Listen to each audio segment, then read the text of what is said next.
Ladies and gentlemen, the beat goes on. Turn it up. What you're about to hear may cause your speakers to explode. Grant's Rock Warehouse is keeping it real in the feed. Get ready in 5, 4, 3, 2, 1, 0.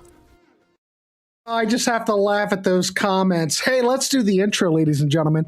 What do you mean a colon cleanse?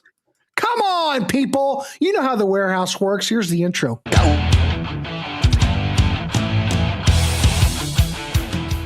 Welcome to Grant's Rock Warehouse, and tonight we are live. It's time for another episode of Little Known Bands That You Should Know. Tonight's guest is Alex Winter. We're going to talk about Prince's Pang, Uncle Sam, Pandora. We're just here trying to turn you on to stuff, kids. Let's do it. Piling on the power chords and pure pandemonium. Grant's Rock Warehouse.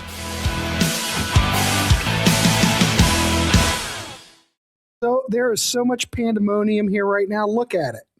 Shit, I didn't even turn on the fog machine. Man, things are out of... How can we do a show without fog? Well, we're going to try. Alex Winter, thank you for coming on. Nice to see you tonight. Oh, he's in outer space. Thank you for having me. Oh, look. There's the fog machine, ladies and gentlemen. It is going off. So, Alex, how are you? Yes. And I'm going to give you some props tonight. Okay. I thought a lot of this stuff was going to be extra heavy. Now, I'm not putting you into like a stereotype, but I will say this, is there's two...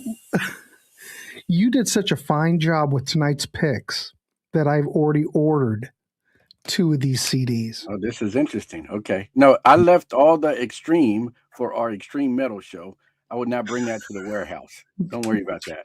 Yeah, that's really not the venue. But hey, I'm not frowning on it. The way this works, kids, is that when I have guests on, it's not about what I personally like. It's about what the guest likes. And Alex could come on this show and do whatever he wants. Uh-oh. Yeah, Now you we're in could have trouble. done whatever you wanted. You didn't have to we're changing it. It's all Prince all night. We can't play Prince. That's the problem. Okay. Because the estate will poo-poo it. Anyway, I appreciate everybody showing up. Let's see who's here in the chat. Let's put on the chat for one. Let's get shit together. God, I'm just such a newbie at this. Ladies and gentlemen, West Coast Dave. Look at him, shining like a beacon in the night. And look, there's Webb, freshly coming off the yard. Al's here. Christian's here. Christian, you're not working? My God, he's made it to another show. Ladies and gentlemen, Michael's here, of course. And also the Elder of Rock making an appearance. So this is fantastic. Let's see. John Jackson, nice to see you, John. Who else is here? I'm sure there's more. Oh, look, even I wonder if the band cover of Heaven or Hollywood will be shown. It's definitely something to see. Well, Sydney, as much as I would like to show that cover, because I look at it and go, all right. It's art. I'm not showing. It's one of the best album covers I've ever seen in my life. It did nothing for album sales. It probably did not, but I doubt that band, and we're going to get to that band. Yep. Probably did not have any kind of backing from the record company. They weren't on a major label. But I'm going to let Alex talk about this stuff. All right. So let's get started. We have a lot to get through. I'm telling you, though, there is one show that we did, Alex. Ashley from Australia did. And I'm not sure if his second show really did that so much, but his first show was fantastic. Let's see if we can. I think we have a good contender. This might be the best show we've ever had. I'm just saying, because I listened to all this stuff and I'm going, how in the hell did I not listen to it? All right. So let me tell you what I did. Right. So the first show, I didn't want to come out of the gate like this. And then what do I have to live up to? That's why I put The Last Hard Men on that show. So no matter what I presented, it was going to be better than that, right? Mm-hmm. That's how I look at it. See, look at this. Christian said Ash killed on that first show. He really did. I mean, DC and I were on that show just looking at each other like, what the hell? Well, so before we start, I think we're going to have something equal to that tonight. Before we start, and because my man DC is not here, right? But I got with him before the show. I said we got to do a little something for you. So to represent Ash tonight. Mm-hmm.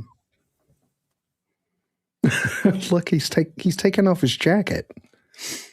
Is that Split Beaver? That's the Split Beaver Tour Crew T-shirt that DC let me borrow just for this show. There it is. Wait a minute. Hold on. Let me make you big. So everyone, wait a minute. Let me get rid of the graphic. Ladies and gentlemen, the Split Beaver tour T-shirt, ladies and gentlemen. Crew only. Crew only shirt. Crew only. This might wreck the internet, but fantastic. So it's on a pink T-shirt. Oh, DC. Well, obviously, it would have to be. Oh God! All right, look at that, Alex. That's a beaut. West Coast Dave, easily amused, but that I'll tell you, that is a fantastic shirt. The highest views on this show is Duncan 2 weeks ago. Duncan was a celebrity. You know, people like Duncan. I knew Duncan would be great because he's fantastic. Not that anybody else had to leave it to Split Beaver. Leave it to Beaver. But who's counting? No one. I'm not. You're counting. You're like a mathematician. Oregon Split Beavers. Anyway, let's get started. I'm going to take Alex off. I'll make him small because that Split Beaver shirt's a lot to take in, especially at 7:10 in the evening. Anyway, so fantastic. All right, Alex, I'm going to turn it over to you. Give us an intro on this band, why you picked them, what are we going to hear, and we're going to play it. We have 3 bands tonight. We've got 2 tracks apiece, so we are going to keep it real in the feel. Go ahead, Alex. So, first of all, let me say, I'll steal a reference again from DC, and that is Sweet Spot. And one of my sweet spots is 80s metal in general, but certainly glam metal, sleaze metal. I love that stuff. So the first band we're talking about is Princess Pang. They are a female-fronted Swedish/American bluesy hard rock / hair metal band. So think Hanoi Rocks mixed with some Heartbreak Station era Cinderella. Ooh, that's the kind of feel. So I'd say that Hanoi Rocks is what, when I listened to this, putting this together briefly, I didn't really listen to it because, well, I did because I bought 2 CDs. But anyway, I thought Hanoi Rocks right away. Yeah. Well, and I say female-fronted version of Hanoi Rocks, but Hanoi Rocks is fronted by Michael Monroe and about as female as you can get for a male singer, but that's the whole point of hair metal, right? Hey, Alex, I'll see Michael Monroe here in the beginning of April on the Little Stevens cruise. He's playing on it. Looking still forward fantastic. And let me say this about, I don't have a problem with the term hair metal, and I was in that era. It defines it. People don't want to get a band on their shape. I would say this. Show me a band that played hair metal in the 80s that looked like Right Said Fred. It didn't happen. It's hair metal for a reason. So, so again, Jenny Foster is the vocalist and Ronnie Rose is the bass player. So they meet on New Year's Eve in 1985 and say, we have to form a band. So within the next year, they add Andy Tiernan on guitar, Brian Keats on drums, and Jay Lewis also on guitar. And just quickly on those 2 guys, Brian is also known as Damage. He was actually in the Misfits. He played one and only show with them, their last show in 83, and that was it. And they broke up. And then Jay was known as J.C. Blade from the Finnish metal band Oz, O-Z, which has a pretty good folklore in metal if you're into that. So anyway, what brings us to this is their one and only album on Metal Blade Records from 1989. The first track we're going to play is called Trouble in Paradise, and that was a video off of they had video for that off of the album. And to me, it sums up their rock side of things. This is, again, the bluesy hard rock glam. But think of a female vocalist with power. So Ann Wilson of Heart, Lizzie Hale of Hailstorm, those kind of pipes, great tone, great texture to her voice. And I think this song kind of sums up the rock and roll aspect of them. Yeah, I heard this and I thought it was absolutely fantastic. And I'm going in 1989. Evidently, they didn't get any kind of push or anything because I was unaware of this band at all. No, before we get into the second song, I'll talk about their demise. I didn't want to hold off on that until we at least heard what was their success. And that was his first single, which did get some airplay in MTV, Headbangers Ball. All right. Yeah. All right, let's play it. We do want to know what you think in the chat. Yeah. Princess Pang. Maybe it was timing. I don't know. We can all discuss this after we play this song. Why did this band not make it? Because, yeah, okay, they were on Capitol Metal Blade, but still, why didn't they really take off? All right, here we go. Let us know what you think. Here we go.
Well, it doesn't sound like the 80s. It could have been released at any time, I think. That's a good thing.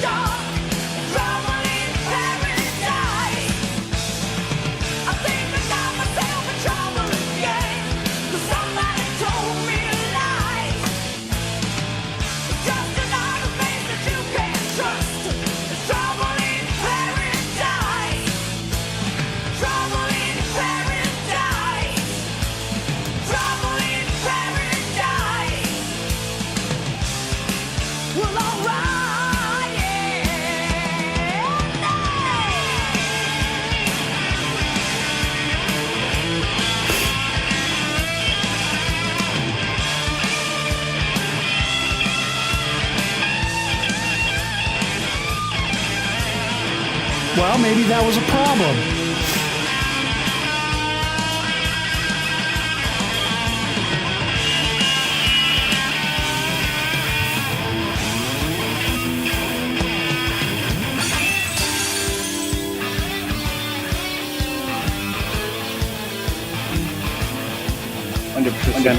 That's Gladys.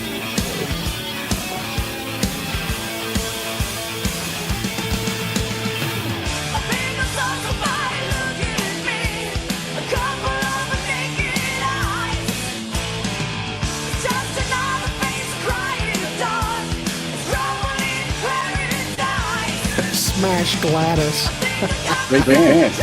That's a fantastic name.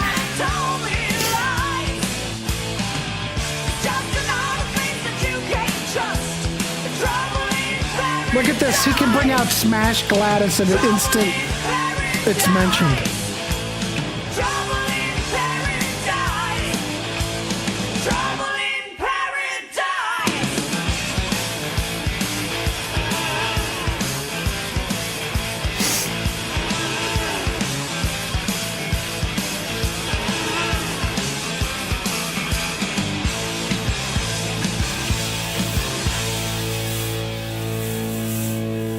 All right, kids, I hear this and I'm thinking, I have no issues with it.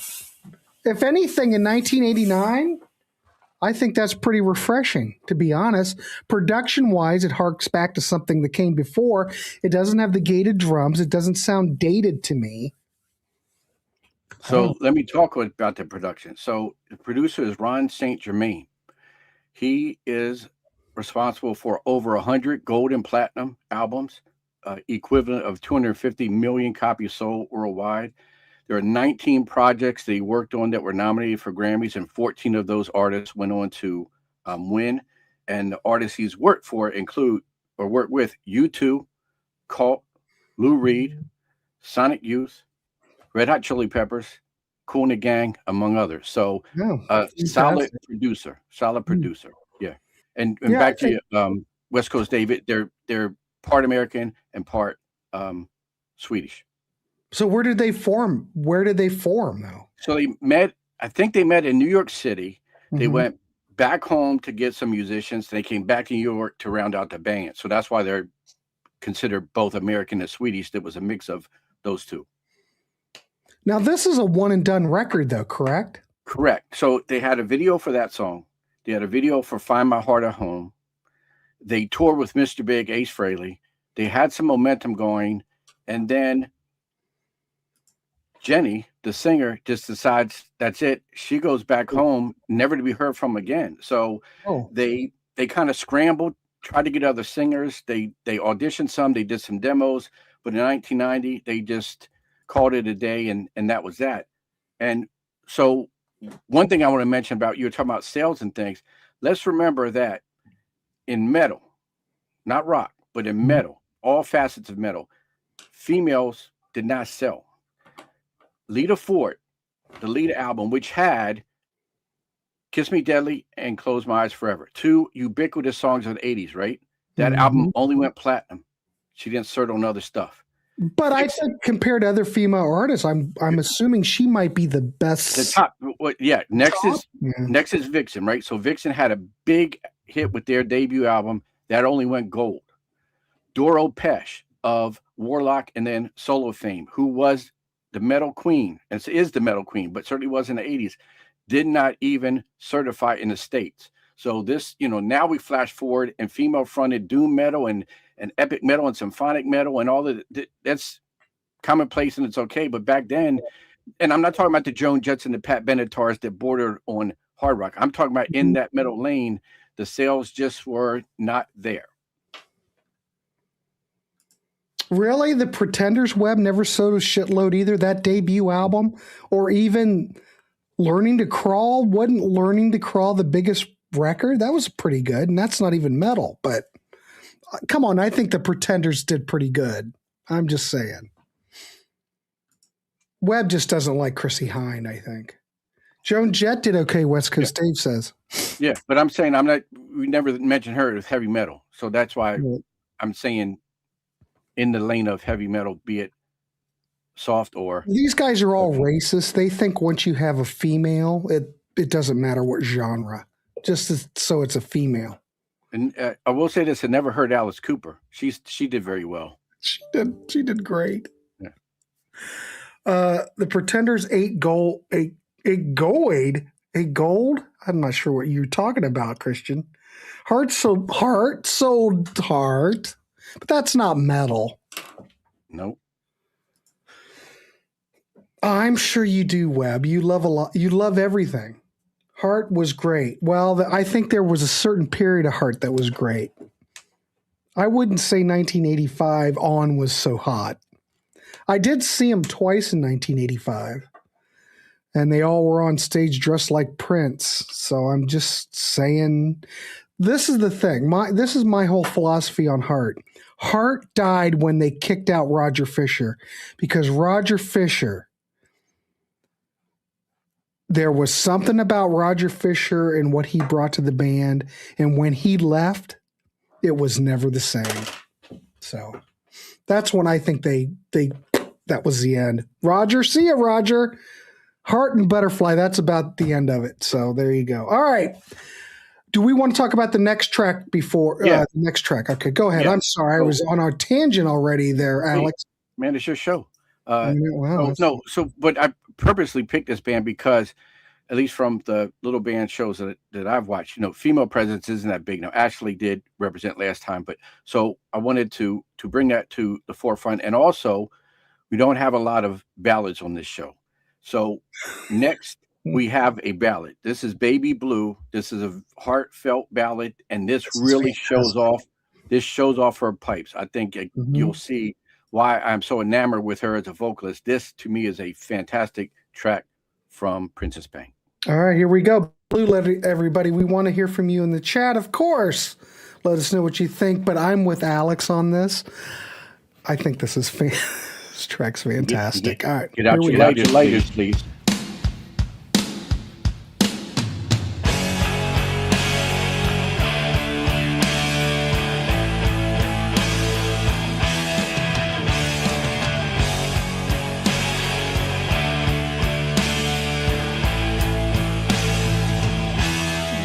Maybe.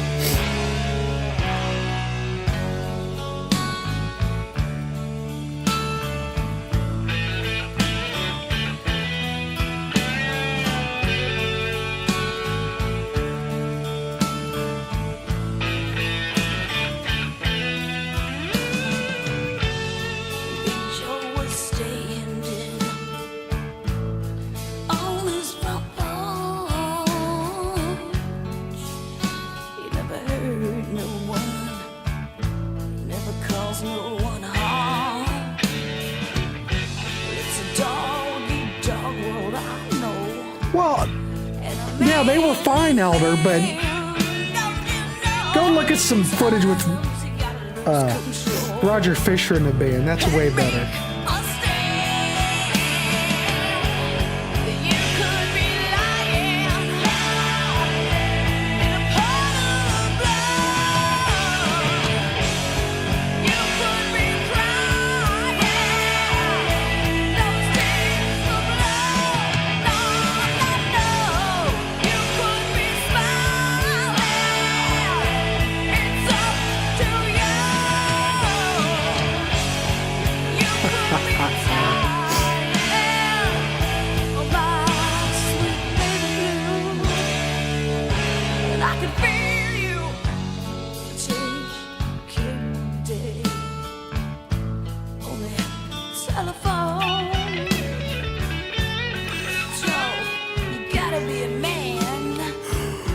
Well, you never know. We may end with Rock Duster.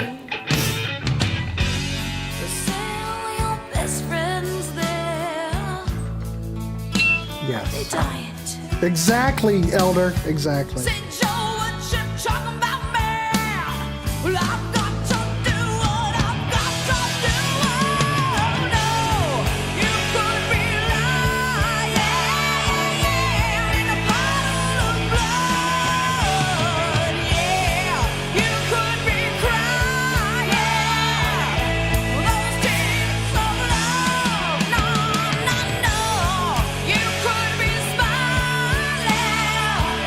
Not yet. That's next.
right. I'm sorry, but this is one of those albums I thought was absolutely, well, the tracks that I heard are absolutely fantastic. They Well, have and the it stays. whole 80s thing. They avoided the whole production slumps of the period, and it still sounds fresh. And the first track, the rest of the rock songs are of that vein. There's another ballad on here. It's consistent. It's very, very good. I have stories from my hometown. You have stories about the band Uncle Sam? Oh, well, this might be good. There was something else. Oh, yeah. That's right, Ken. I'm done with 19. I hope that's a typo and you meant 1972 because I am done with 1971. Anyway, Mike, I'm intrigued about stories of the band. Well, that seems like a great segue. Anyway, I think Princess Pang, fantastic. Let's pop over to the next band. Go ahead there. I'll pop the graphic up. Just real quick, I want to wrap up. Sure. The band so Jay had a solo album in 2007. Now you'll like this. Ronnie played on one track on a band called Blind and Blue that also had Sam Yaffin in band. Then he sort of goes away. Brian played and recorded with Raging Slab, Sylvain, and this is after this. The Fuzz Tones, Susanna Hoffs, and are you ready for this, Grant? Yes, sir. Jason Faulkner. Oh, love Jason's work. So anyway, and then that disappeared. They're on two different 90s compilation albums, one called Sleaze Rock and one called Metal Queens, but really it's the one and only album, and that's that. So yeah. Hey, Mike, I'm going to pop back to you real quick because now you've got me all worked up and intrigued. You were in a band with Jetner in the 90s called The Veins. Yeah, I was going to bring them up. All right, Mike, did they put anything out? Did you guys put anything out? There's 3 albums that are digital only they're on Bandcamp. I might have to get Mike on here to talk about his life. I'm all intrigued now. I love talking to these guys that were in bands. Mike, thanks for popping in, man. I know you've been here before, but I appreciate it. Grant, yes, 1972. No worries, Ken. No worries. A cassette favorite in my 68 Mustang. Look at Ryan. Look at him. 68 Mustang, you bastard. All right, cool. Let's go to the next track. We're going to go with see, there you go, Sydney. Don't get too worked up. That's the alternate. Go ahead. Yeah. Alex, you have. So this is a band that I knew the album when it came out because of my little heavy metal punk rock shop. They got a copy in, and I snatched it up, and I loved it, and I love this band ever since. There's just so little information out there about them. There's wrong information. Some people say they only have 2 albums. They have 3 albums. Some people don't realize they switched singers after the first album. So anyway, origin is the Rochester, New York-based band. They form in the basement of a dry cleaner. So right away, they're off to a great start, right? So this is on vocals at this time, Scott Cessna, G. Avery Brisk on drums, and then the constant members throughout the band is Larry Miller on guitar, and for this album, Dave Gettner on bass. That will change. So in 87, they put out this album, Heaven or Hollywood, on their own label, Skeller. So self-finance versus getting any major label push. And as we discussed, there are 2 covers. What you're seeing there is one with a bikini. There is one without. You can go on Discogs or elsewhere on the dark web, and you'll find that picture as well. So the other cover, I will say this, did get them some notoriety. They were in a Year in Sex photo review in Playboy. So that's like the big exposure that they got. But I have to read the quote from when this came out. Kerrang, the writer for Kerrang, lost his shit. Okay.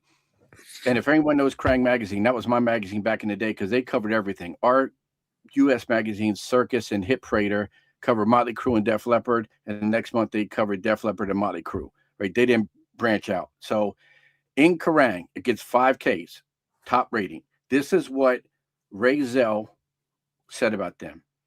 An LP that combines the pure and deadly delicious raw power of the original Alice Cooper outfit at their most frenetic, with the MC5, the Stooges, and maybe just a tantalizing hit of the Cramps and the New York Dolls. He then says, take note, everyone, makes Guns N' Roses' Appetite for Destruction sound like Rebecca of Sunnybrook Farm's greatest hits. Ooh. Well, that wouldn't be hard. So, along with my collection and the album I have this Rare as Hen's Teeth original. Let me make you big. Let me share with the class. Go ahead. That is the original press kit. So you get posters and you get photos and actually some information on the band that you don't find otherwise. So that's good. So with that. Oh, you got more? No, just to read. Okay. It says hard rock dominates the album, yet they often break into drastic mood changes ranging from blues to burlesque to cabaret garage sounds. What was the other quote I wanted to read? It talks about when they played in Boston, so they're out of their hometown. Mm-hmm. That crowd didn't get them. They said that they thought they were a bunch of weirdo cavemen gypsies. But if you see their picture,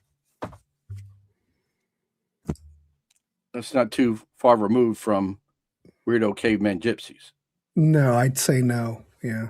But this is the sleaze that I like. So I want to differentiate that if I could between hair metal and sleaze. So hair metal is poison. Sleaze is poison who get caught in the rain. Their mascara runs. Their hairspray goes out. The sun comes up. It's now 90 degrees. They walk around all day and they air dry and they get sticky and sweaty and disheveled. Now we've gone from glam to sleaze. So would you consider the band Split Beaver sleaze? In name only. Okay. No, but here's just one more way to break it down, right? So think of Pretty Boy, and I love all glam. Pretty Boy Floyd? No, but that's another glam band that's great. Yeah. But so your Pretty Boy glam lifestyle is champagne, caviar, and cocaine. Your sleaze rock lifestyle is Mad Dog 2020, fish sticks, and crack. That's the difference between hair metal and sleaze. And Uncle Sam fully embraces sleaze. So the song I almost picked was called Candyman off of this debut, but I thought this song that we're going to play, Alice and D period, maybe summed up their sleazy side. And don't take Alice D. It's funny. It's very slick what they did with that. Yeah. So think of Lucy in the Sky with Diamonds when you think Alice D. So I'm ready to hear the song if you are. Dark Web. Is that really Dark Web? I don't know what you mean. I don't know what you mean, Steven. What are you talking about? Now, before we play it, Mike said Letters was best. That dude just said it correct. You must be the dude. You talk about Letters from London. I think it's probably a better album than the first one, but there's also a third album, which I'll mention at the end because most people don't know a third album was even made. Okay. All right, let's play it. LSD. Well, yes, Mike, 100%. Sleaze Bees. Yeah, that was a sleaze band. I'll take fish sticks, the crack, and the side of cocaine. Now, I wanted to talk to the elder real quick.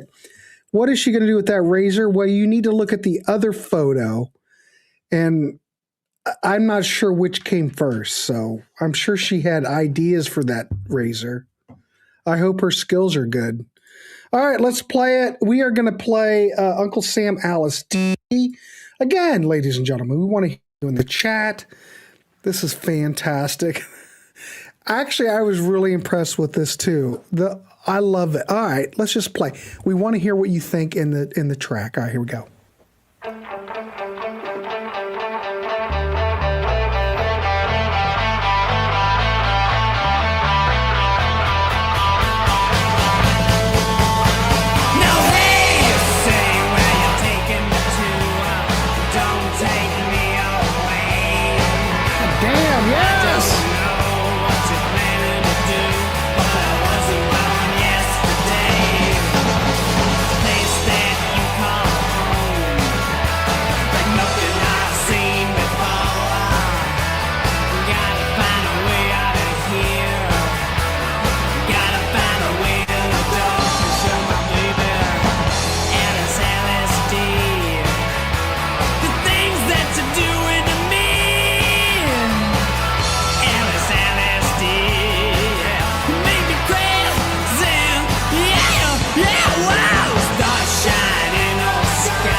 Discogs. You can see it on Discogs.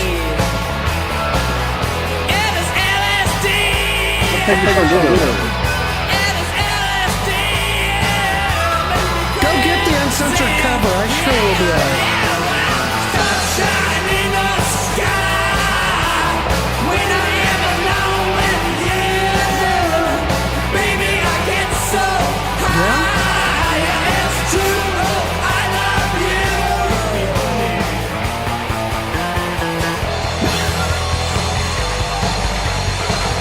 Dave, you said something, young Logan? Fantastic.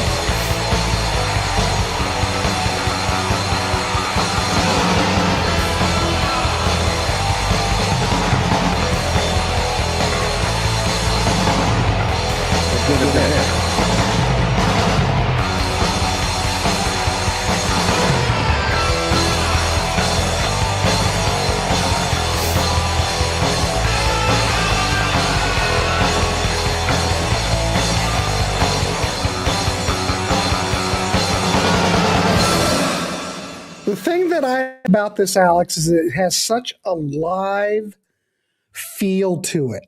Obviously, these guys are playing live in the studio or whatever, but it's got this certain energy to it. Yeah, and the whole album was like this. It was tough picking a song, and I wanted to go with one song for this and one off of the second, not just two off of the first. But I think it's, like I said, I got it right when it came out, and I've not stopped loving it. And this was one of those bands that popped into my mind right away when this show came into existence, and here we are. Here we are. Stevenson, yeah, vocally very Alice Cooper, a bit Mark Arm too. Yeah, so that changes now when we get into the next track. But if you're a fan of this was reissued by Minotauro in 2014 on CD with both covers and a poster and two bonus tracks, Stepping Stone, cover tune, Stepping Stone and Train Kept a Rolling, both of which they do a great job with. And that sets you back like 30 or 50 bucks.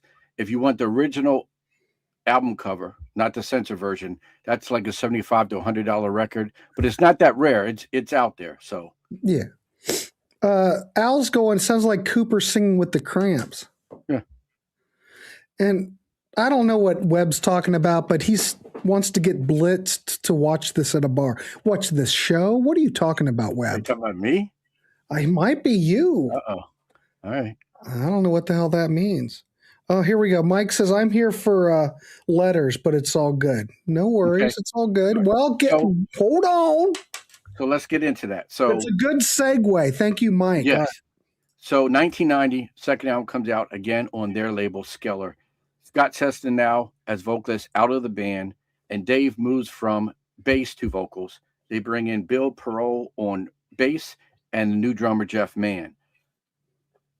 There's not a great deal of difference. In fact, like I said, many people don't realize there's another singer. I didn't know back in the day. There's a similarity there. When I listened to it, I didn't know. When you hear that and then you listen to it again, maybe, but they're close. I think that Dave just has maybe a little bit of a smoother voice. It doesn't have quite the bite that Scott did, but it's still great. So I think this album carries the sound from the first album, but not quite as, I wouldn't say not quite as sleazy. It's still sleazy, but maybe a little more refined if there is such a thing in sleaze metal. So I think there's another great upbeat rocker, catchy as hell, which is a trademark of their songs across all three albums. And this song is called Ain't No Valentino, and I love it. So, Mike, what are you talking about? Gentner sold the name Uncle Sam to a rapper in the late 90s? Oh, yeah. What? So no, let me say this. You have to watch that because if you go on Spotify, he's serious. If you go on Spotify and search Uncle Sam, you get all iterations of Uncle Sam. I got the rapper when I did a search. The only thing for this Uncle Sam on Spotify is Heaven or Hollywood. The second and third album are not on Spotify, but you will get other Uncle Sam iterations. Production is better. Well, all right, let's listen to it. I mean, Mike's promoting this. He thinks it's fantastic. Let's do it. Again, we want to hear from you in the chat or nay on this. I'm all good. Here we go. Uncle Sam. Ain't No Valentino. I hope I'm hitting the right button. Yes, I am. Here we go. Give it time. Bill. Moonlit affair, so good it seems immoral, will always be a miss without a goodbye kiss.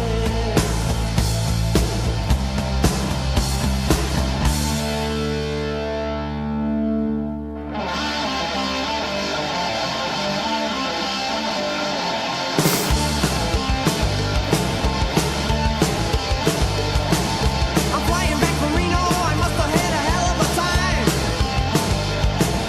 The things I don't remember, it could have been a capital crime. The flight attendant spoke, it was loud, just below our screen. I opened my eyes, he had the biggest tits I ever seen. Now I see just what I like, I only got an answer to me. And if I decide that the truth I should hide, oh no, this is what I'll have to be. I never put the no show on me, but every once in a while, the gun it ain't with loaded, you see it simply ain't my style. Then some guy spoke, it was loud, just below our screen. I opened my eyes, it was the biggest mess I ever seen. Well, yes, this may be true, but just between me and you, I ain't no Valentino and I'll never be no Valentine.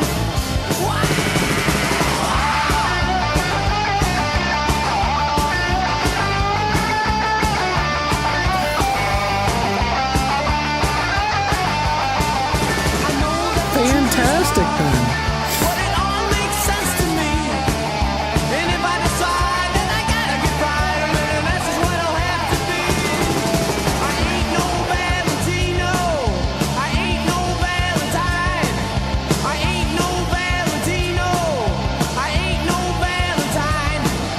I ain't no Valentino. I ain't no Valentine. The gods are a rock and roll machine. It's very gods-like. Valentino, and I'll never be no Valentine.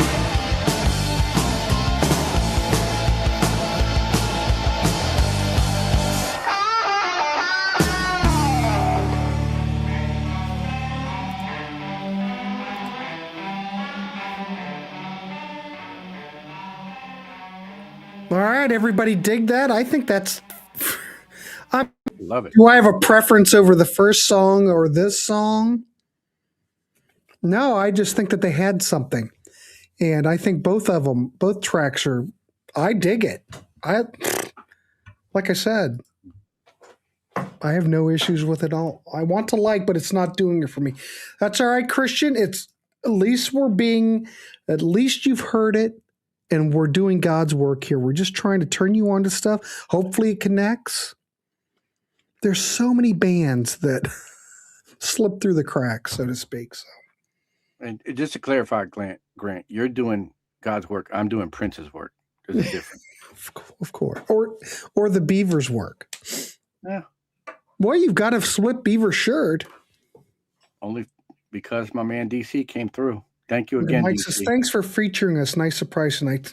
Mike, bless your heart for showing up. So let's transition into that then. So 93, then their last album comes out. The aptly titled 14 Women, 15 Day. There's a beautiful album cover there. And I'll make you big. Okay. Yeah, Okay, not a very good cover. You can see why this wasn't a big hit. So this is a concept album about a serial killer in a glam metal style. So how that wasn't on the top 200, I don't know. But so supposedly like around this time or right before, right after it came out, they had broken up. But I do want to mention that they say on here, produced by Kim Fowley. I couldn't find anything on the internet about that, but of the Runaways fame. So right, an interesting choice for a producer. And no, I do want to think if I listen to this, yeah. I think this is right up Kim's alley. This is right what he'd be doing. Yeah. So I want to give a shout out to a writer called Sleaze Grinder. in 2016, he did an article for Classic Rock on Uncle Sam, and it's very good. It's the best information that's out there. So if you want to check that out. And then I just had my notes, as we've already talked about. So Dave Gentner then goes on to form the Veins. They put out albums in 97, 03, and 08, all on Bandcamp right now. You can go and listen to them. Similar to this, but not as sleazy, hard rock. I won't say hard rock. All those elements are there. If you like Uncle Sam and like certainly the second two where he sang, I think you'll enjoy all three of those. And there's also a member of that band was in the Chesterfield Kings, another Rochester, New York band. So I like the Chesterfield Kings. That's true. He produced the Veins Glorious. Okay. All right, cool. This is why we have this show, because we can all interact. All right. What about the LP Will Work for Food, released in 1993? Are we talking Uncle Sam? No, that's not Uncle Sam. What are you talking about, Backstage? What album in 93? Dave Scummy Rock, a new genre born every day. Scum rock. I kind of like that. Backstage, what are you talking about? Will Work for Food in 1993. Bueller. Bueller.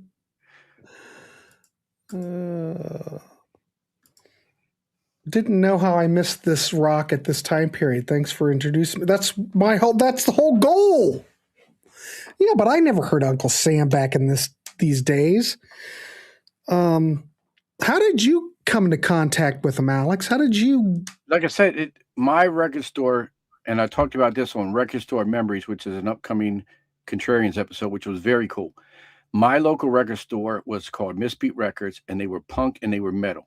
And I would just go in and blind buy, and it was there. Now, I also was a fan of Krang, and I mentioned the review in Krang. So that was how I found out about my music, was basically through magazines and just going in stores and looking and also trusting what the owners of the store had to say, knowing my taste. Mm-hmm. So, and that's where I got the press kit. I bought all at the same time. And that was his copy. He wasn't even going to sell it, but being an annoying little kid that I was, I bugged him to sell me the press kit and the album at the same time. So, God darn it, look at you. The Stones Exile Main Street has some good scummy rock. I think that would check that box. No, Elder, Scum Rock was just born now. Well, here we go. Did you both ever hear of the Gods? Tall dude, I've played the Gods on this channel many times. The Gods are a rock and roll machine. Come on. I love the Gods. In fact, I'm getting ready to put that second album. I just got it all digitized. So I'm going to be doing a show on that, because that's one of those records that people kind of look at and go, but I don't think the second Gods album's all that bad. Uncle Sam Back shows that on Roadrunner. Uncle Sam, my book shows that LP. Roadrunner. On Roadrunner.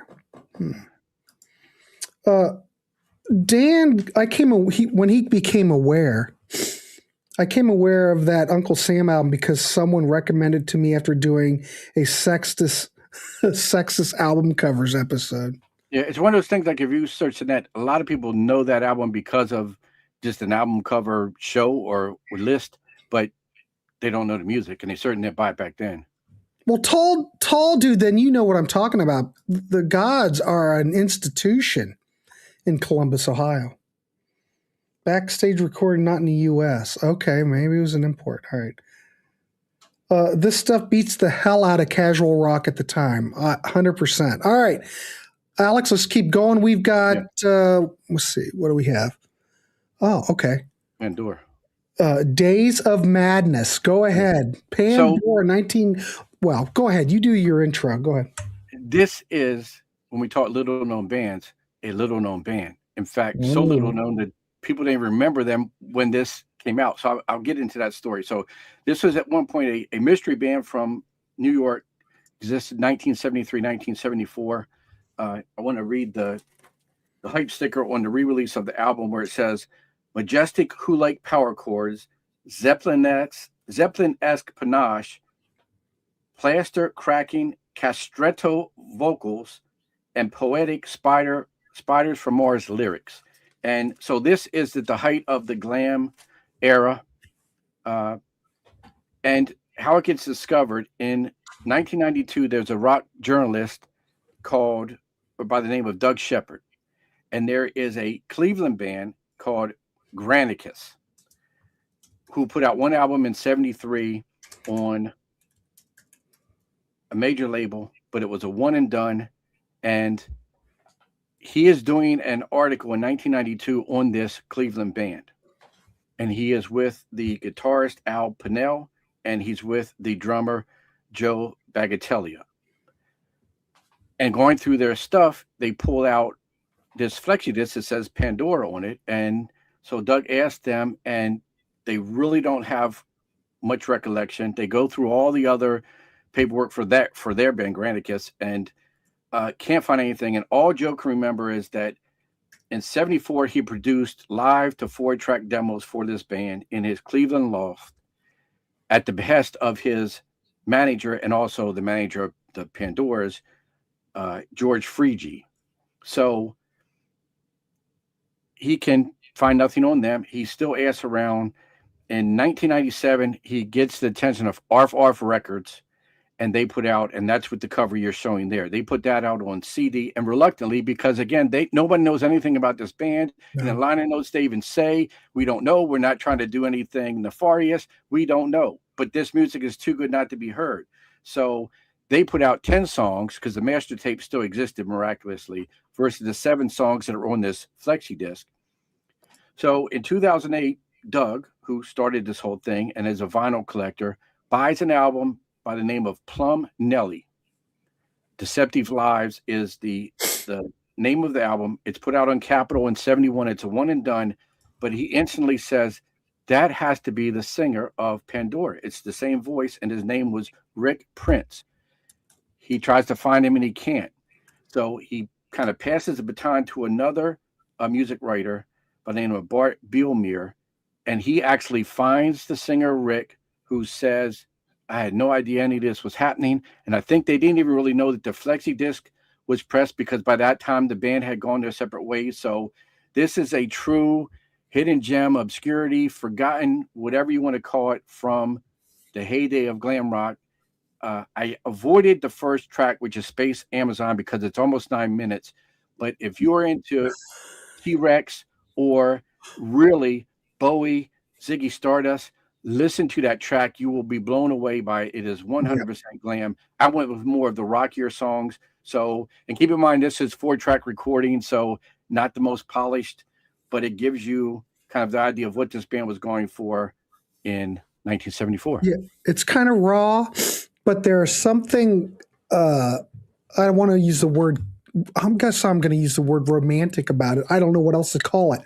There's something about the production on it. It's very raw and very homegrown, so to speak.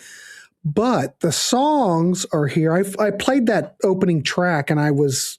Yeah, what did you think of that? And it took me a while to even find this. So it's not on Spotify. Yeah. No. Yeah. All right, let's play it. I think everybody here is going to dig it because I will say this for one damn thing. So I've got one coming because I have to have it. This is fantastic. This captures a whole time period perfectly. So you might think the production's a little primitive, but I think it adds a bit of charm to it. All right. Pandora, Days of Madness. Here we go. All right, here we go.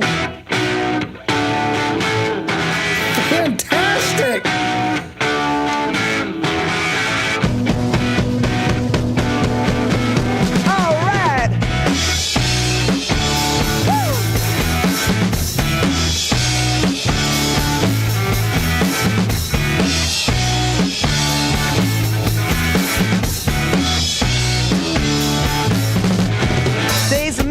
And the badness on the lonely road makes a young man want a strong man go so very cold.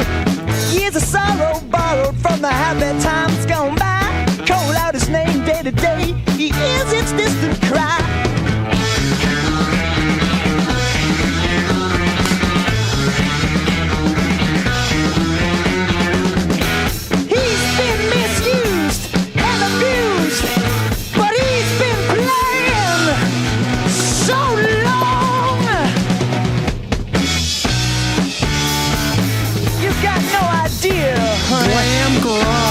say.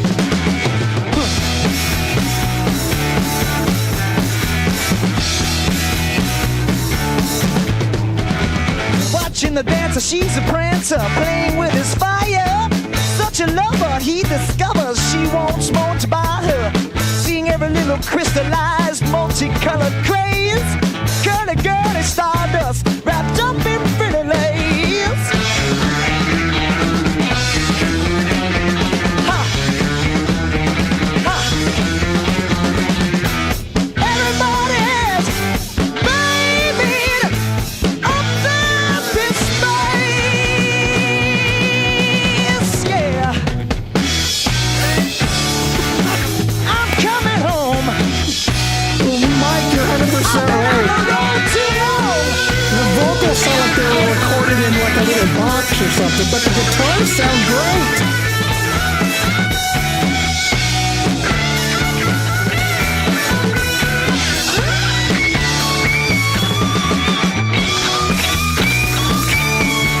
Better believe it. Watch me now.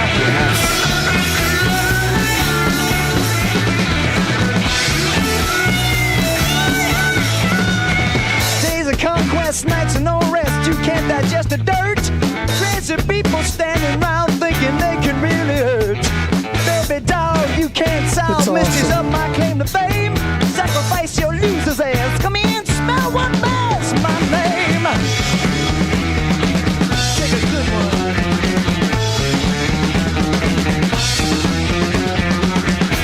Days of madness on the lonely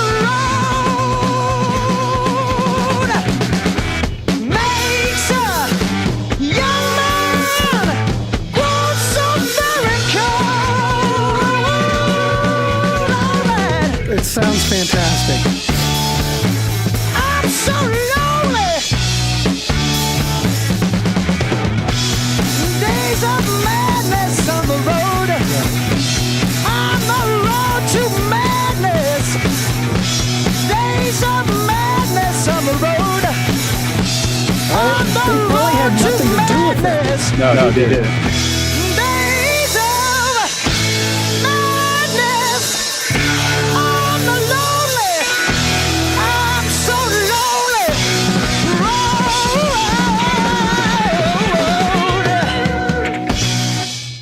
My God. Oh my God. This is absolutely fantastic. Maybe it's a little, lo-fi, but that adds to it adds to it. Listen to this music. I think that's exactly what it wants. If this was too polished, it would take away from it.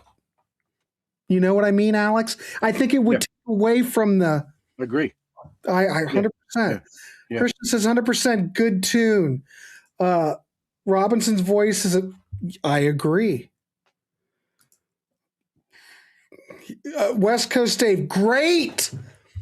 You know, if you can turn on West Coast Dave, you've got something, Alex. I think I turn him on all the time. We correspond periodically, and that's the vibe I get. Sounds like humble pie. I would not disagree. A little bit more of a lo-fi humble pie. Mike likes lo-fi. It's kind of sloppy, stonesy glam. I think it's great. I wouldn't want to change anything about it. I would not want to change a thing. And Yeah, that whole so- thing was put together without any knowledge of the band. So, yeah. But did anybody ever? How can they do that though? Someone found these tapes or what? Yeah, they offered a flexi, and then they found the master tape, and they were with this other band, Granicus or Granicus, however you say it, Right. and turned it over to this record label, and they put it out.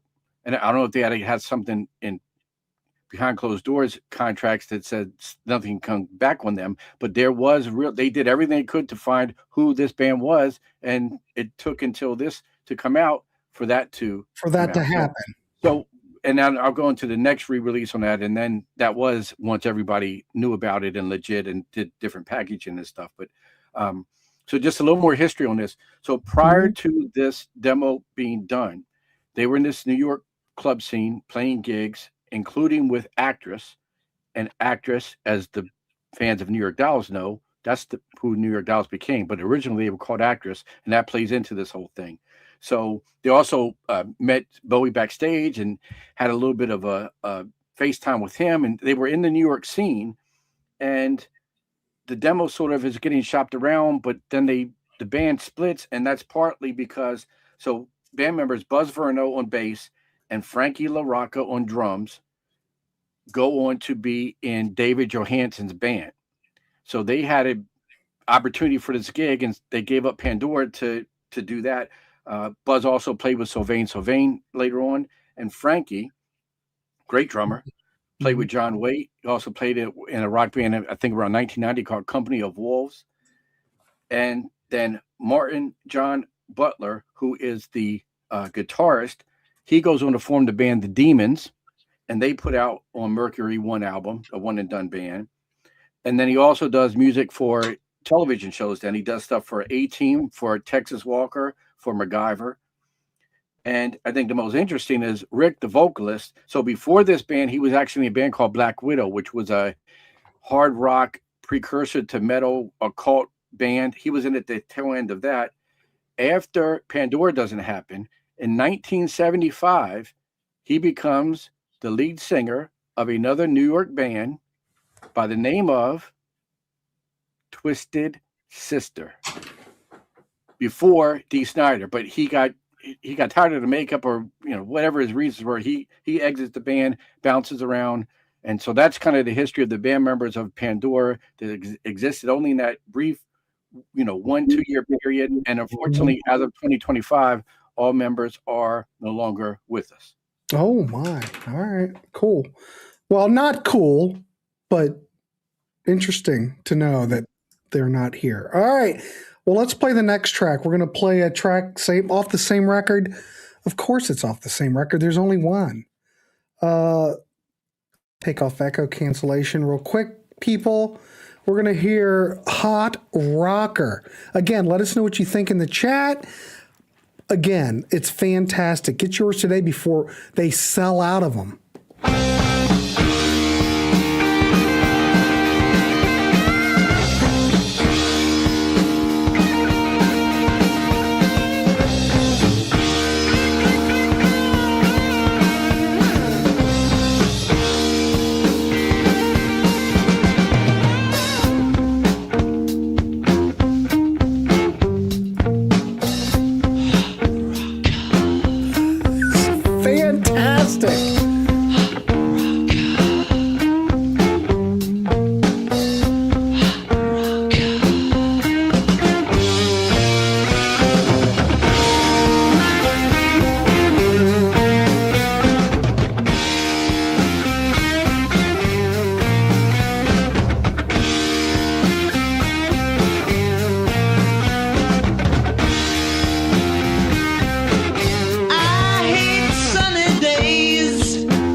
I'll make you queens for the day.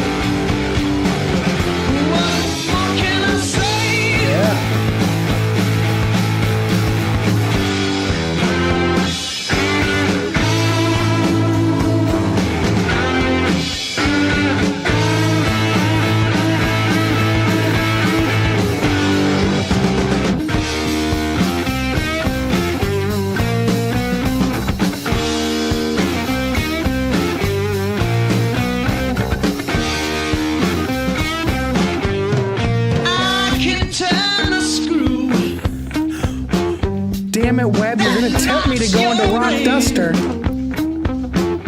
But when I'm down on my luck, you know I can drive you insane. She will get your deserve. Yes. Get it while you 'Cause you can. are what you are. I'll make you fit to be tired, baby. I like the way the feedback comes in between.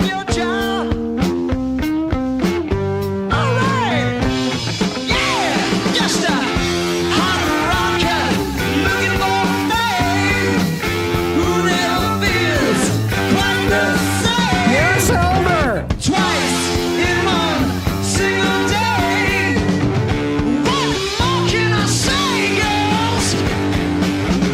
Get out of my way, boys. I'll make you queens for the day. Yeah, I like it. I like the dry What mix. more can I say?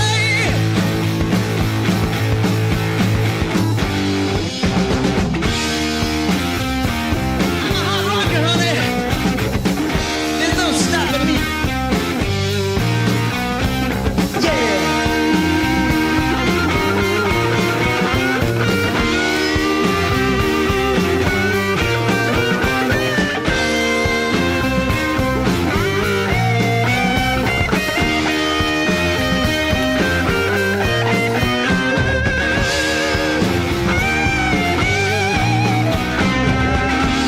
That's good, Keith, though. I think that's good.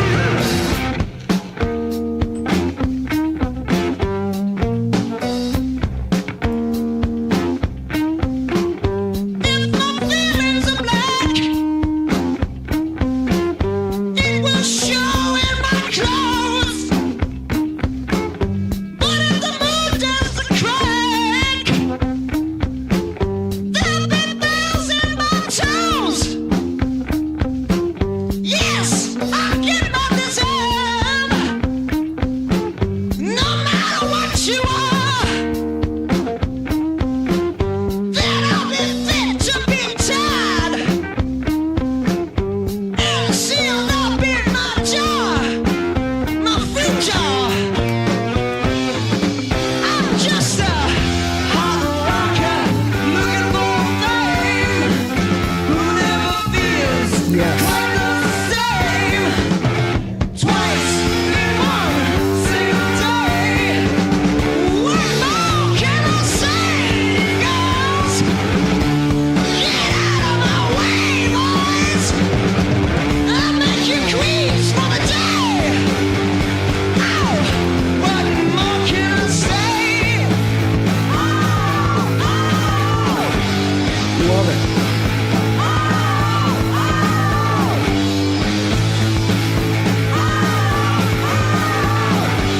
Give you that idea. I'm a hot rocker, honey. You better believe it.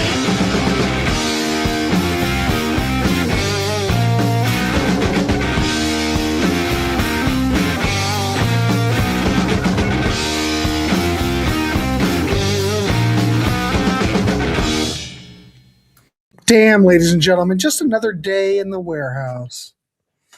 This is what's so fantastic about this community, ladies and gentlemen, is that we can all come together, share. That's what's beautiful about this whole show. Alex, I must say, if Alex, I'm going to have Alex go out behind the warehouse and sign autographs because his choices tonight. Well, I bought 2 of these damn things because I was putting this together and I said, well, I better get it now before it gets out. Only a nominal fee for the autograph. I won't gouge. Fantastic. I But will say this. My favorite is Pandora. There is something about this band, though. The other choices were fantastic, but there is something about this band. Vinyl Keith asked, is it out on vinyl? So let me get to that. So Okay. the flexi disc that I mentioned, supposedly there were a couple dozen that were found when this journalist did his thing and sold and distributed those. I went on Discogs. There are 66 people that want it. Only 4 people have it. There are none that have ever sold. There's only one for sale for $3,500 out of Greece. So it's rare. But in 2021, on Supreme Echo, it was put out on vinyl. Here, let me make that big so you can show it. There, go ahead. So there it is on vinyl. And look at the band though. Flip it around. Those guys, I'm not gay, but those guys look fantastic. Look at them. Freaking, that is rock and roll, kids. Early 70s rock and roll. I dig it. This is a great package. It has a very cool book that finally unlocks the secrets go ahead. of Show some people of it. Show us. So you finally get the full story on the band. Information on all the band members, the whole story of how it came together. And the album has 8 songs, and then you get 2 songs also on the 45. So you get all 10 songs. Again, Supreme Echo, they only supposedly did 700 copies, but it's still available. So you can still get it on vinyl or CD. And obviously, we both recommend that you do that. Oh, 100%. I went and bought it. I think I ordered it from Amazon. Or did I do eBay?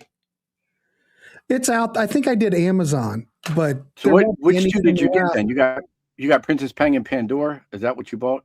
Uh-huh. Okay. But the first record wasn't cheap. Princess Pang was not cheap. That's out of print. Yes. Yeah. It was and let me check my notes because I think they did reissue it in 2025. Yeah. Well, a Brazilian pressing note and try and find that. So this is one that is waiting for a bad reputation or something like that to reissue this thing.